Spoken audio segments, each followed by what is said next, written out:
Alam mo kung sino pinakamaingay manira ng pangalan mo? Yung mga tao na takot na magsalita ka ng totoo. Kasi pag lumabas ang katotohanan, tapos ang pelikula nila. Kaya inuunahan ka na. Ginagawa ka ng masama, sinisiraan ka. Para pag ikaw na ang nagsalita, mukha ka ng sinungaling. Classic move yan. Yung may tinatago, siya yung unang sumisigaw. Yung may kasalanan, siya yung biglang biktima. At yung guilty, sila yung sobrang defensive. Pero tandaan mo to, hindi ka nila sinisiraan dahil masama ka. Sinisiraan ka nila dahil alam nila na totoo ka.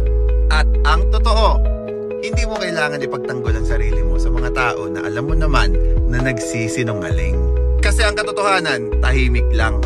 Pero pag dumating yan, isa-isa silang babagsak. So let them talk.